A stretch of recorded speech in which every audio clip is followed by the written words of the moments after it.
Hello student, आज हम science 8th class का सेकंड लेसन शुरू करने जा रहे हैं जिसका नाम है micro organism friend and foe. Micro organism मतलब सूक्ष्म जीवाणु, फ्रेंड मित्र एंड और फोए दुश्मन या शत्रु।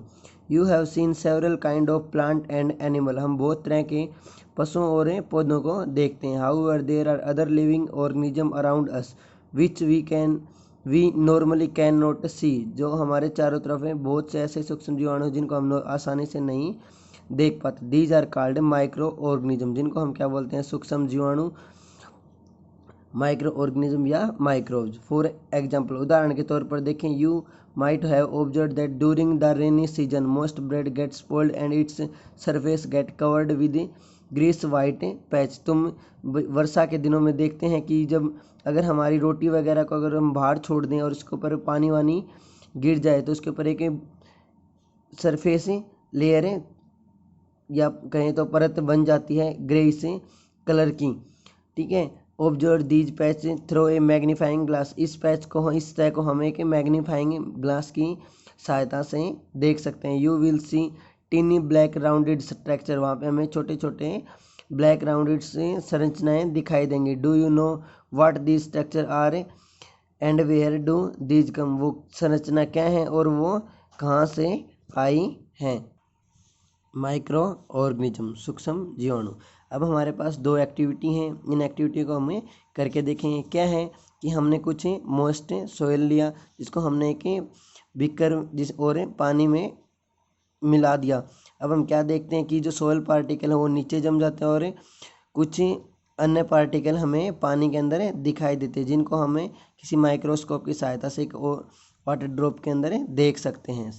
सेकंड एक्टिविटी क्या देखते हैं कि हम कोई फ्यू ड्रॉप वाटर लेते हैं जिसको हमने ग्लास से स्लाइड के ऊपर स्प्रेड फैला दिया and observe through a micro, और एक माइक्रोस्कोप की सहायता से उसको ऑब्जर्व किया। Do you find tiny organism moving around. क्या तुम यह जान पाते हो कि जो सूक्ष्म जीवाणु हो वो तो हमारे चारों तरफ मूव करते हैं?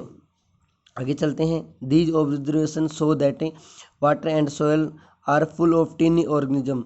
जो पानी और मिट्टी है वो पूरी तरह से छोटे छोटे जीवाणु से भरी हुई है। Though not all of them fall into the category of microbes. ये सारे माइक्रोब्स की कैटेगरी में नहीं आते। दीज माइक्रो ऑर्गेनिज्म और microbes are so small in size that they can not be seen the unaided eye. ये बहुत ही छोटे आकार के होते हैं जिनको हम नगन आँखों से नहीं देख पाते।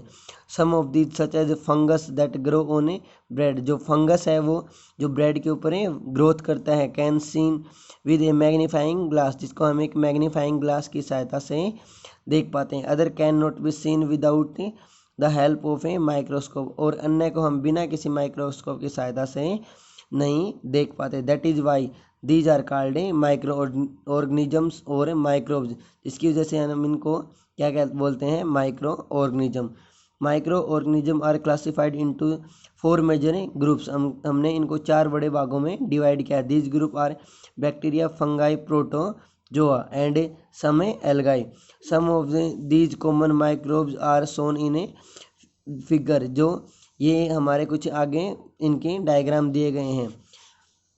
Viruses are also microscopic but are different from other microorganisms। ये भी कि माइक्रोस्कोपिक है लेकिन माइक्रो ऑर्गेनिज्म से बिल्कुल अलग है। They however reproduce only inside the cells of a host organism। Host क्या होता है बेटा? जिसके ऊपर ये रह रहे हैं। Which may be a bacterium, plant और एनिमल। ये क्या हो सकता है? कोई भी बैक्टीरियम, प्लांट और कोई भी animal. Some of the virus are shown in a figure 2. जो आगे दिए गए हैं। Common element like cold, influenza, flu and most cough are caused by virus. ये हमारे यहाँ बहुत सी बीमारियाँ हैं जैसे खांसी जुकाम वगैरह, ये सब किसकी वजह से होती हैं? वायरस की। Serious disease like polio and chicken pox. जो गंभीर बीमारियाँ हैं पोलियो और chicken pox also caused by virus. ये भी एक वायरस का कारण है। Disease like dysentery and malaria are caused by protozoa. जो डिसेंट्री और मलेरिया बीमार नामक बीमारी है वो किसकी वजह से होती है बेटा? Protozoa. whereas typhoid and tuberculosis are bacterial disease. You have learned about some of the microorganism in class. आप हम आगे जो 6 और 7 की क्लासेस थे उनमें हम इनके बारे में कुछ पढ़ चुके हैं। देखो बेटा यहाँ पे कुछ सूक्ष्म जीवाणुओं के नाम दिए गए और उनके डायग्राम बताए गए, जैसे बैक्टीरिया, ठीक है, एल्गाई, जिसमें हमारा क्या है क्लैमाडोनास या स्पाइगोयरा, प्रोटोजोआ में क्या कहते हैं अमीबा पैरामीशियम। फिर है बेटा हमारा फंगाई, जिसमें हमारा क्या आता है ब्रेड मल्ड पेनिसिलम और एस्परेजिल्स। ये है वायरस। देखो जो अभी हमारे पूरे विश्व में फैली हुई है वायरस, कोरोना वायरस बीमारी, तो उसकी भी कुछ ऐसी स्ट्रक्चर है दिखाई जाती है, तो ये क्या है बेटा वायरस। अब हम आगे पढ़ते हैं where do micro organism live. अब हम ये देखेंगे कि जो माइक्रो ऑर्गेनिज्म है वो कहाँ रहते हैं। माइक्रो ऑर्गेनिज्म में भी single cell like bacteria some algae and protozoa. ये क्या होते हैं बेटा सिंगल सेल और मल्टी सेलुलर होते हैं, सच एज मैनी एल्गाई और फंगाई, जैसे कुछ बहुत सारी एल्गाई और fungi. They live in all type of environment. ये हर तरह के वातावरण में रहते हैं। Ranging from ice cold climate to hot spring. ये एक ठंडे वाले वातावरण से गर्म वातावरण की तरफ मूव करते हैं। Desert to marshy land.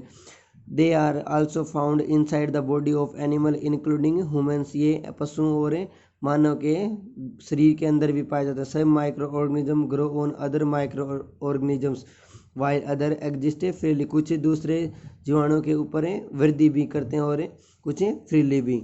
आगे देखते हैं माइक्रो ऑर्गेनिज्म एंड एस सूक्ष्म जीवाणु और हम। Micro organism play an important role in our life. हमारी जो जीवन प्रक्रिया है उसमें सूक्ष्म जीवाणु का बहुत महत्वपूर्ण रोल होता है। Some of them are beneficial in many ways where some other are harmful and causes disease. कुछ हमारे लिए लाभदायक भी होते हैं और कुछ नुकसानदायक। Let us study about them in detail. इन सब के बारे में हम डिटेल से पढ़ते हैं। फ्रेंडली माइक्रो ऑर्गेनिज्म मित्र सूक्ष्म जीवाणु। Micro organism are used for various purpose.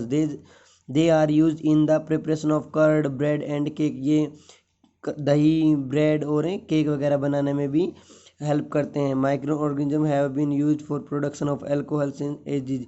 इसका यूज अल्कोहल बनाने में भी होता है। They are also found in cleaning up of the environment. ये इन्वायरमेंट को साफ करने में भी हेल्प करते हैं। For example the organic waste vegetable peels remains of animal faeces. जो सब्जियों का जो बचा हुआ या सड़ा हुआ वेस्ट होता है या एनिमल्स का रिमेन्स या फेसिस वगैरह, जो इन सब को भी गलाने में हेल्प करते हैं। Are broken down into harmless and usable substance by bacteria. Recall that bacteria are also used in the preparation of medicine. अब हम याद कर दिलाते हैं कि बैक्टीरिया का यूज मेडिसिन वगैरह बनाने में भी होता है। In agriculture they are use to increase soil fertility by fixing nitrogen. ये जो कृषि या जो खेती करें उसमें मिट्टी की उपजाऊपन को बढ़ाने में भी हेल्प करते हैं फिक्स नाइट्रोजन फिक्सेशन की सहायता से। Making of curd and bread.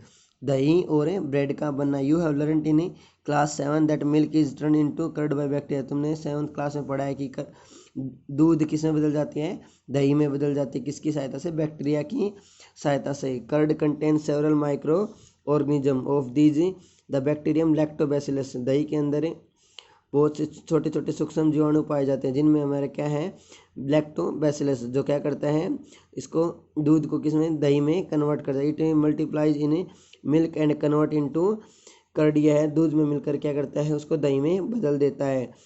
Bacteria are also involve in making of cheese pickles and many other food item. और ऐसे बहुत से जैसे चीज़ वगैरह अचार वगैरह इन सब को बनाने में भी हेल्प करते हैं। An important ingredient of rava suji idlis and bhatura is curd.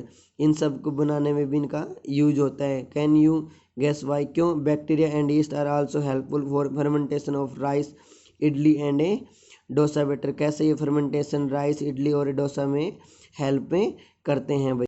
अब हम एक एक्टिविटी देखते हैं जिसमें क्या किया हमने आधा किलोग्राम फ्लोर आटा ले लिया, मैदा ले लिया, उसमें कुछ शुगर मिलाया और कुछ गर्म में पानी और स्मॉल अमाउंट हमने इस पाउडर ले लिया, ठीक है। Need to make a soft dough. और उसको हमने अच्छी तरह से जैसे चून का ओसनना नहीं होता है वैसे हमने उसको ओसन लिया, ठीक है। What do you observe after 2 hour, 2 घंटे बाद क्या होता है, डिड फाइंड डफ राइजिंग, क्या ये जो आटा है, गूंदा हुआ आटा है, वो क्या हो गया है कि भाई ऊपर की तरफ फूल गया है। Yeast produce rapidly and produce carbon dioxide during respiration, bubble of the gas fill the dough and increase its volume. जो ईस्ट क्या होता है, लगातार रैपिडली जनन करते रहते हैं, जिससे कार्बन डाइऑक्साइड बार बार रेस्पिरेशन में यूज की जाती है, जिससे जो वहाँ पे गुब्बारे के रूप में हवा भर जाती है और उसके आकार को बढ़ा देती है। This is the basis of use of east in the baking industry, यही इसका यूज है बेकिंग इंडस्ट्री में, ब्रेड और पेस्ट्रीज और केक वगैरह बनाने में। थैंक यू भाई, आज के लिए इतना काफ़ी है।